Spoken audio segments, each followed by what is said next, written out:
Hello दोस्तों, स्वागत है आपका एम के मोइन क्लासेस में। तो आज हम बात करने वाले हैं डिटर्मिनेंट यानी कि चैप्टर 4 का पार्ट सेकंड। तो पार्ट फर्स्ट में हमने देखा था एक्सरसाइज 4.1 को। अब हम पार्ट सेकंड को स्टार्ट करने से पहले उसकी कुछ प्रॉपर्टी हैं डिटर्मिनेंट की, हम पहले उसको अच्छे से सीखेंगे।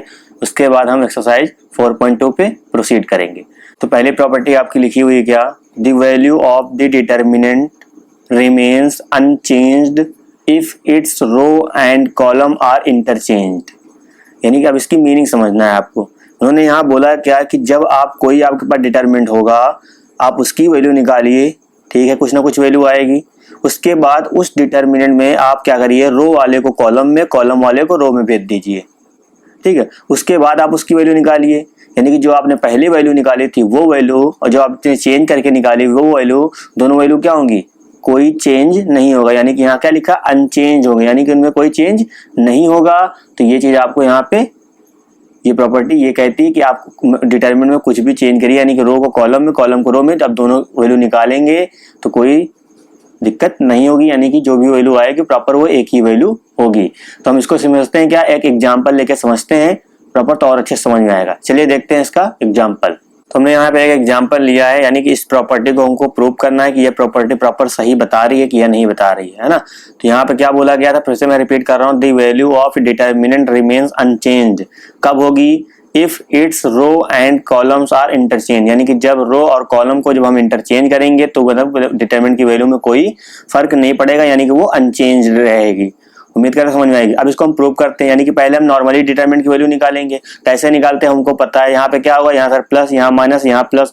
तो हम यहाँ पे क्या करेंगे, ये आपको पता है, ये R1 हो गया आपका, ये क्या हो गया, ये आपका R2 हो गया, ये क्या हो गया, आप R3 हो गया। तो सर आपने कहा था कि हम हमेशा क्या करेंगे, R1 के हिसाब से करेंगे इसको ओपन। आपकी मर्जी, आप C1 C2 C3 किसी भी से कर सकते हैं, कोई दिक्कत की बात नहीं है। अभी हम बताएंगे कब आपको R1 के सापेक्ष करना है, कब आपको C1 के सापेक्ष करना है, कब आपको R2 के साथ जाना है, कब आप C2 के साथ जाना है। ठीक, मैं अभी आगे बात करूंगा उसकी, तो आपको और अच्छा क्लियर होगा। लेकिन अभी यहाँ नॉर्मली क्या करेंगे, हम यहाँ पे R1 के सापेक्ष ओपन कर रहे हैं। तो R1 के सापेक्ष जब ओपन करेंगे क्या आएगा, डिटर्मिनेंट ऑफ ए होगा आपका। नॉर्मली इसे लिख देते हैं हम यहाँ पे, आपको पता, चाहे ये लिखिए सर या ये लिखिए, बात दोनों की क्या हो, दोनों बात एक ही होती है। तो उम्मीद करें ये बात समझ में आई होगी। अब क्या करना है हमको, यहाँ पे एक लाइन लिखनी पड़ेगी आपको, मैं नहीं लिख रहा था, यहाँ लिख दीजिएगा क्या है, expanding the determinant along first row. क्योंकि हम यहाँ पे काम किसके कर रहे हैं, यहाँ पे हम R1 के सापेक्ष ओपन कर रहे हैं ना, यानी R1 के रिस्पेक्ट में कर रहे हैं, इसीलिए यहाँ पे क्या लिखा, अलोंग फर्स्ट रो किया। अब आप इस लाइन के यानी R2 के करते यहाँ पे आप क्या सेकंड रो होता, इसके करते तो सेकंड कॉलम होता, सॉरी सेकंड रो होता। अब यहाँ इसकी बात करते तो first column, second column, third column कुछ भी यहाँ लिख देते हैं आप, ठीक है। तो ये लाइन आप लिख दीजिएगा, थोड़ा सा और अच्छा लगेगा। तो यहाँ पे हमने R1 के सापेक्ष यहाँ कितना आएगा बेटा, 2 आएगा, बिल्कुल सही बात। तो ये लाइन सर जाएगी, ये लाइन यानी कि जिस नंबर की बात हम करते हैं वो नंबर वाली लाइन चली जाती है, यानी कि ये नंबर इस लाइन में आता है, इस लाइन में आता है, तो यहाँ पे क्या आएगा, 0 5 4 7। ऑलरेडी सर यहाँ माइनस है, माइनस लगाया, लेकिन अभी क्या यहाँ भी माइनस है, तो यहाँ माइनस हम ब्रैकेट में लिख लेते हैं। तो ये वाला नंबर जाएगा, ये वाला नंबर जाएगा, कितना आएगा, 6 1 4 7 आएगा आपका। उसके बाद क्या आएगा, यहाँ प्लस का 5 हो जाएगा, ये लाइन जाएगी, ये लाइन जाएगी, कितना आएगा, 6 1 0 5। तो उम्मीद कर रहे हैं ये चीजें आपको समझ में आई होगी। अब नॉर्मली कैलकुलेशन है, चलिए करते हैं 2। अब इसका मल्टीप्लाई 0 होगा, ऑलरेडी यहाँ लगाते हैं माइनस, बिल्कुल सही बात। इसका मल्टीप्लाई से करेंगे 20 आएगा, माइनस माइनस सर प्लस का 3 हो जाएगा। इसका मल्टीप्लाई से करेंगे कितना आएगा, 42 आएगा, माइनस का 4 हो जाएगा। प्लस लगाया हमने, इसका मल्टीप्लाई से करेंगे तो सॉरी यहाँ 5 लिखेंगे पहले, इसका मल्टीप्लाई 30 होगा, माइनस लगाएंगे 1 का मल्टीप्लाई 0 से 0 आएगा। यहाँ पे कितना आएगा, 2 माइनस का 20, यहाँ होगा 46 होगा, वो भी आएगा निगेटिव का, ठीक है। अब यहाँ देखिए, यहाँ 5 और यहाँ कितना आएगा, यहाँ पे आपका आएगा 30। तो यहाँ देखिएगा क्या होगा, यहाँ माइनस का 40 हो जाएगा। इसका मल्टीप्लाई से करेंगे कितना आएगा, माइनस प्लस माइनस आएगा आपका, फिर यहाँ पे 138 आ जाएगा। फिर इसका करेंगे कितना आएगा, 150 आ जाएगा। तो नॉर्मली क्या होगा, 150 हम ऐसे आगे लिख देते हैं, इन दोनों को ऐड करते हैं। जब इन दोनों को ऐड करेंगे कितना आएगा आपका, चलिए इन दोनों को पहले ऐड करते हैं। यहाँ पे 8 आएगा आपका, इसका ऐसा 7 आएगा, यहाँ पे 1 आएगा, तो इससे माइनस करेंगे कितना आएगा, माइनस का 28 आएगा। तो डिटर्मिनेंट ए ऑफ जो हमने एग्जांपल लिया था उसकी वैल्यू कितनी है, माइनस का 28 निकाली। यानी कि अब हम इसको क्या करेंगे सर, इसको हम अब रो और कॉलम को आपस में इंटरचेंज करेंगे तो देखेंगे क्या इसकी वैल्यू ये आ रही कि नहीं आ रही। जब आ रही मतलब ये प्रॉपर्टी आपकी बिल्कुल करेक्ट हो जाएगी। तो हमको जहाँ पे यूज करना होगा हम नॉर्मली इसको यहाँ पे यूज कर लेंगे। ठीक है, कैसे यूज करेंगे तो हम प्रॉपर आपको अच्छे से बताएंगे। बस आप वीडियो को लास्ट तक देखते रहिएगा, चीजें आपको बिल्कुल क्लियर होंगी, आपको कोई भी डाउट नहीं होगा। चलिए अब इसको हम लोग करते हैं इंटरचेंज। तो इंटरचेंज में क्या करना है, आपको रो वाले को कहाँ भेजना है, कॉलम में भेजना है। जितने भी रो वाले हैं कॉलम में भेजना है। जैसे आपने वहां पे क्या किया था, ट्रांसपोज वाला काम किया था, यानी कि रो को पकड़ा था कॉलम में भेज दिया था। उसी तरह यहाँ पे भी इंटरचेंज क्या होगा, या तो आप रो वाले को कॉलम में भेज दिए या कॉलम वाले को आप रो में भेज दिए। यानी कोई एक काम करेंगे, आप दोनों काम करेंगे तो फिर से वही मैट्रिक्स आ जाएगी। ठीक है, तो आप या तो रो को कॉलम में भेजिए या कॉलम को रो में भेजिए। हम यहाँ पे क्या कर रहे हैं, रो को कॉलम में भेज रहे हैं। तो हमने क्या किया, जो ऊपर क्वेश्चन था उसको हमको रो को कॉलम में हमने भेज दिया। अभी यहाँ पे हमने एक नई मैट्रिक्स बना ली, क्या सॉरी डिटरमिनेंट हमने ले लिया, क्या A1 ले लिया, क्योंकि वो आपका A था। तो हमने यहाँ पे कुछ नया बनेगा तो उसको हमने A1 ले लिया। अभी देखना है क्या मैट्रिक्स डिटरमिनेंट A और क्या डिटरमिनेंट A1 की वैल्यू सेम आ रही कि नहीं आ रही। जब आएगी मतलब वो प्रॉपर्टी आपकी क्या करेक्ट है। इसकी भी वैल्यू नॉर्मली हम उसी तरह निकालेंगे। तो यहाँ मान लेते हैं डिटरमिनेंट ऑफ A1, यहाँ क्या होता है सर, यहाँ प्लस होता है, यहाँ माइनस होता है, यहाँ पे प्लस होता है। नॉर्मली कितना आएगा, 2 आएगा यहाँ पे। तो ये लाइन जाएगी, ये लाइन जाएगी, मतलब क्या बचेगा 0 4 5। उम्मीद करते हैं ये चीज आपको निकालना आ गया। तो हम थोड़ा सा फास्ट कर लेते हैं काम। तो हमने इसको राइट कर लिया, आप सीधा मल्टीप्लाई करना है। जिसका मल्टीप्लाई इससे करेंगे सर 0 आएगा, ऑलरेडी यहाँ माइनस लगता है, यहाँ पे ये चीज आ जाएगी। यहाँ पे 6 लिखेंगे, इसका मल्टीप्लाई करेंगे सर 20 माइनस माइनस प्लस 21 आ जाएगा, ऑलरेडी यहाँ माइनस लगता है। यहाँ पे कितना आएगा 10 आ जाएगा, प्लस का 1, इसका मल्टीप्लाई सर 12 होगा, इसका 0 आ जाएगा। तो यहाँ पे देखिए, यहाँ पे 2 आएगा, यहाँ पे आपका 20 रहेगा, यहाँ पे 6 और इसका यहाँ पे कितना आएगा आपका 11 आ जाएगा। यहाँ पे कितना आएगा प्लस का 1 एंड माइनस का 12 आ जाएगा। तो यहाँ पे देखिए माइनस का 40 हो जाएगा। आप कीजिएगा थोड़ा सा, यहाँ पे आपका इसका मल्टीप्लाई किया तो यहाँ 10 लिखा था, यहाँ 25 होगा। जब यहाँ 25 होगा तो यहाँ माइनस का कितना आएगा, यहाँ माइनस का 4 आएगा। जब माइनस का 4 आएगा, यहाँ जब इस तरह मल्टीप्लाई करेंगे माइनस माइनस प्लस हो जाएगा, कितना आ जाएगा 24 होगा आपका। इसी तरह यहाँ आपका माइनस का 12 चल रहा है। अब इधर देखिएगा क्या होगा, जब इन दोनों को ऐड करेंगे कितना आएगा, माइनस का आपका हो जाएगा 52 और प्लस का 24। बात समझ में आ रही होगी। अब इन दोनों को जब हम माइनस करेंगे कितना आएगा आपका, माइनस करेंगे माइनस का 28 आएगा।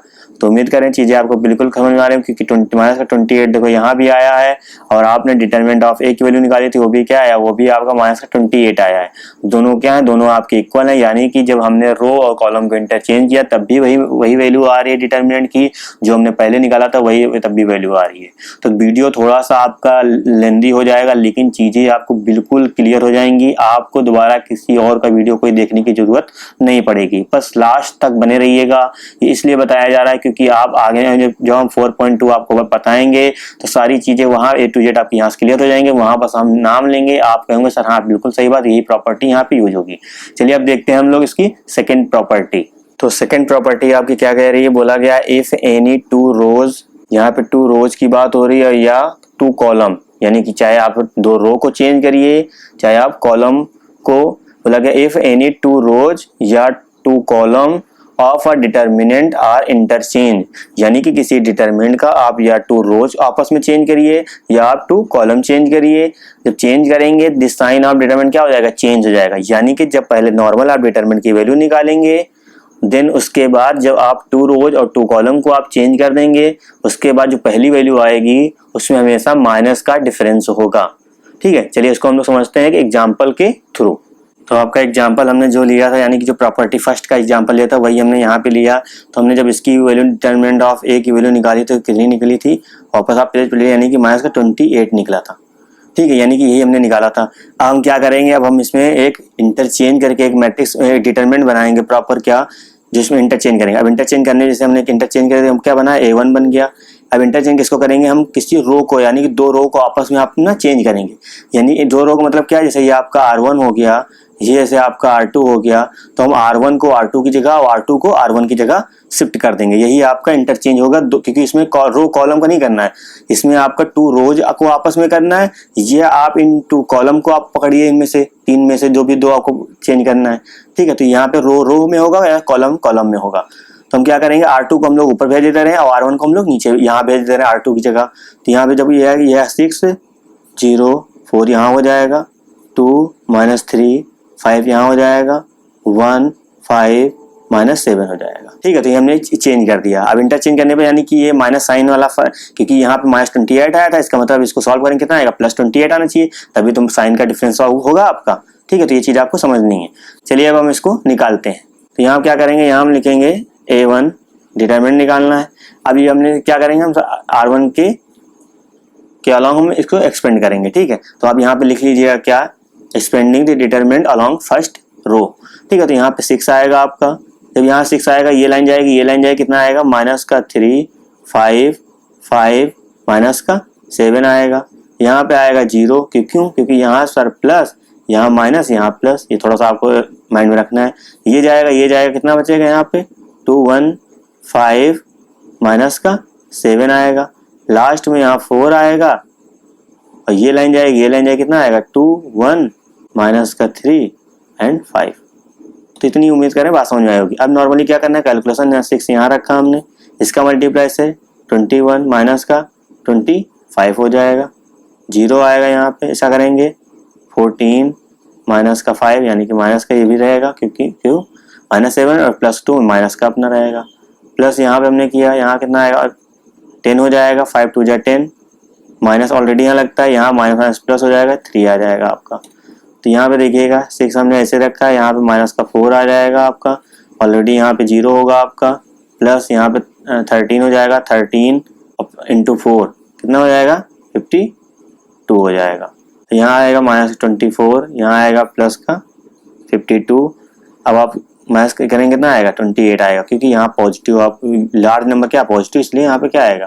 तो यहाँ पे क्या निकाला था, यहाँ देखिए -28 आया था जब आपने ऊपर सॉल्व किया था, और यहाँ पे क्या पॉजिटिव आया, यानी कि साइन का डिफरेंस हुआ कि नहीं हुआ, यानी कि प्रॉपर्टी भी बिल्कुल करेक्ट है। जब हम यहाँ आपका क्या है, सिंपल सी बात, जब हम दो रो को आपस में डिटरमिनेंट की 2 रो को आपस में चेंज करेंगे तो वहां पे हम लोग डिटरमिनेंट के आगे क्या लगा देंगे, माइनस साइन लगा देंगे। तो इस भी आप यहाँ पे आपको यूज करना है।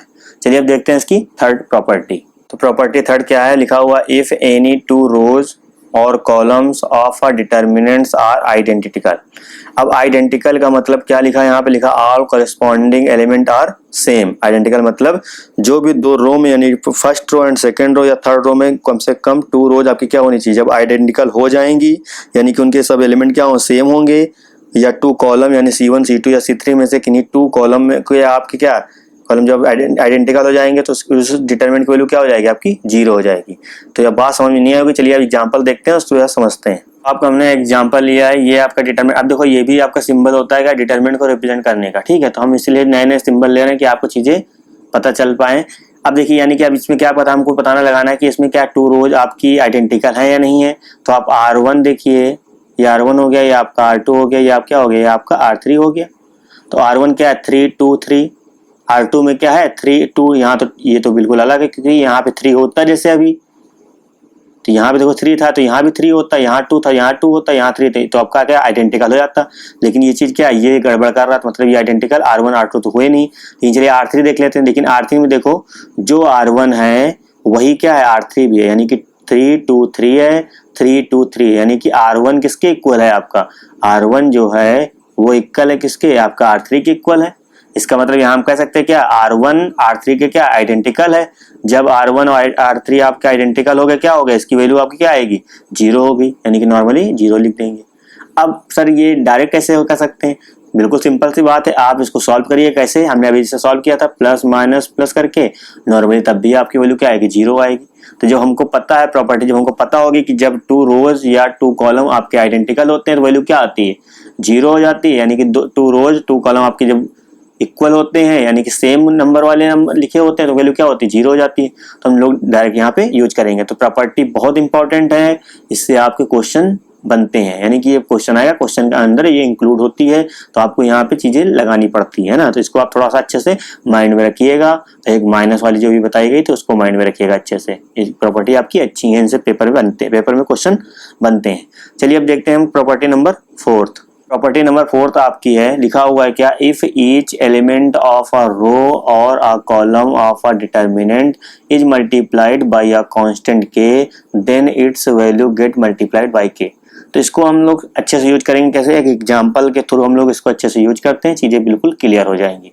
ठीक है, तो हम एग्जांपल राइट कर रहे हैं इसका। हमने यहाँ पे एक डिटरमिनेंट राइट किया, ठीक है। देखो हमने यहाँ क्या किया, हमने क्या किया, R1 में के कांस्टेंट से मल्टीप्लाई करा दिया। तो जब इस तरह का प्रोसेस आपके सामने बने तो यहाँ पे कहना क्या मतलब क्या है, देखो के यहाँ भी है, के यहाँ भी है, के यहाँ भी, तो क्या आएगा, कॉमन आ जाएगा। जब यहाँ कॉमन आएगा तो यहाँ पे क्या आएगा मैट्रिक्स आपके, A1 यहाँ आएगा, यहाँ पे A2 होगा, यहाँ पे A3 होगा, यहाँ B1 होगा, यहाँ B2 होगा, B3 होगा, यहाँ C1 होगा, C2 होगा एंड C3 होगा।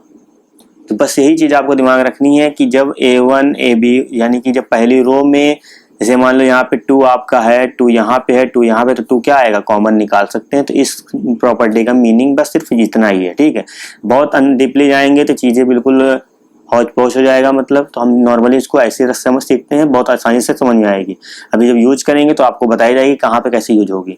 जैसे सिंपल सी बात, हमने अभी R1 में यूज किया, अभी यही के हम दोनों उठा के कहाँ इधर भेज देते, यहाँ पे के लिख देते, यहाँ पे के लिखते, तो ये क्या आता है, ये C1 में आता। तो हम यहाँ से भी के क्या करते आराम से कॉमन ले सकते थे। चीजें उम्मीद करते बात समझ में आई होगी। तो नॉर्मली इसको इस तरह भी राइट किया, यानी कि जब आप इसकी वैल्यू निकालेंगे और जब आप इसकी वैल्यू निकालेंगे, दोनों की वैल्यू क्या आएगी, सेम आएगी, बस वही इसका यहाँ मीनिंग बताया गया है, ठीक है। तो चीजें हम लोग उम्मीद करते हैं समझ में आई होगी। अब चलते हैं प्रॉपर्टी नंबर 5 की तरफ, जिससे प्रॉपर्टी नंबर 5 से आपका एक क्वेश्चन बोर्ड में आता ही आता है ना। तो क्वेश्चन कैसे बनेगा वो तो हम लोग जब सॉल्व करेंगे तब देखेंगे, लेकिन प्रॉपर प्रॉपर्टी क्या है उसको हम लोग सीखते हैं। चलिए देखते हैं प्रॉपर्टी नंबर 5। प्रॉपर्टी नंबर 5 आपकी क्या लिखी हुई, इफ सम और all elements of a row और columns of a determinant are expressed as sum of 2 और मोर टर्म्स, ठीक है, then the determinant can be expressed as the sum of 2 और मोर डिटरमिनेंट्स। कुछ समझ में आया, नहीं आया ना, इसीलिए तो बुक से समझ में नहीं आती चीज़ें, है ना। तो अब चलो हम समझते हैं। इसीलिए हमने ये जो अपने स्टेटमेंट लिखी हुई है इसी को हमने क्या कर दिया, एक एग्जाम्पल के थ्रू ले लिया है। उम्मीद कर रहे हैं समझ में आ रही होगी बातें, है ना। तो जब इस तरह की जब इतनी खतरनाक स्टेटमेंट पढ़ने से वापस फिर से कोई मतलब है नहीं, अब हम इसी में समझ लेते हैं। ये बोला गया जब डिटरमिनेंट आपकी इस तरह की लिखी हो, इस तरह की हो सकती है, या λ1 λ2 λ3 यहाँ ऐड है तो यहाँ भी हो सकता है क्या, λ4 λ5 λ6 यहाँ भी हो सकता है, λ7 λ8 λ9, यानी कि तीनों में कुछ ना कुछ ऐड हो सकता है। अभी बहरहाल यहाँ पे कितना दे रखा है, अभी केवल आपकी एक रो में ऐड है। तो जब इस तरह का कुछ क्वेश्चन आपके सामने हुआ करे तो आपको कैसे यूज करना है, ये तो अभी चलो R1 में यूज हो गया। अभी यहाँ पे जैसे λ2 यहाँ है तो λ2 यहाँ ऐड होता, λ3 यहाँ, λ3 यहाँ पे ऐड होता, ये नॉर्मल होते। तो इसको हम कैसे और बना सकते हैं, जब इस तरह का हुआ करे तो क्या करना है आपको, सिंपल सी बात है। पहले क्या आया सर, A1 आया, यहाँ A2 आया, यहाँ A3 आया, तो यहाँ लिखेंगे A1 A2 A3 लिखेंगे। बाकी जो इससे नीचे आया वैसे उसको राइट कर दो, B1 B2 B3 C1 C2 C3, ये हो गया। प्लस लगाओ क्योंकि यहाँ पे क्या लगा, प्लस लगा प्लस लगा प्लस लगा, एक ही साइन होगा, चाहे यहाँ प्लस होगा हो सकता है तीनों में, या यहाँ माइनस हो सकता है ना। तो कोई साइन होगा एक ही होगा। अभी हमने एक वाले को तो अलग कर लिया था, अब यहाँ पे क्या आएगा, यहाँ पे आएगा सर λ1 λ2 λ3 आएगा। यहाँ क्या आएगा, यहाँ पे जैसे लिखा पहले इसके साथ आपने लिया था दोनों, उसी तरह यहाँ नॉर्मली इसके साथ यूज कर लो, करें चीजें समझ में आएगी। यानी कि जब इस तरह का हुआ करे तो आपको कैसे मैट्रिक्स को ब्रेक करना है वो इसको आपको इधर देखना है। तो यहाँ पे क्या था, आपका पहली रो में था, इसी वजह से क्या दो मैट्रिक्स में ब्रेक हुई। अभी यहाँ पे होता तो इसी तरह आपकी ब्रेक और मैट्रिक्स होती, ठीक है। अभी जब क्वेश्चन करेंगे तो और अच्छे से सीखेंगे। लेकिन प्रॉपर्टी क्या कहती है, प्रॉपर्टी ये कहती है चाहे रो में कोई कॉन्स्टेंट नंबर आपका ऐड हो, कुछ भी ऐड हो, यानी कि तो उसको हम लोग इस तरह इसको ब्रेकआउट कर सकते हैं। अब नॉर्मली इसको हम सॉल्व कर सकते हैं, इसको सॉल्व कर सकते हैं, अपना आपका आंसर आ जाएगा। तो जो मेन प्रॉपर्टियां थी वो आपकी यही प्रॉपर्टियां थी, ठीक है। यानी कि इन्हीं प्रॉपर्टी से ही आपका क्वेश्चन अच्छे से हो सकता है ना। तो मेन कहानी क्या थी, यही प्रॉपर्टी थी। तो उम्मीद करते हैं आपको हमने अच्छे से समझाया होगा।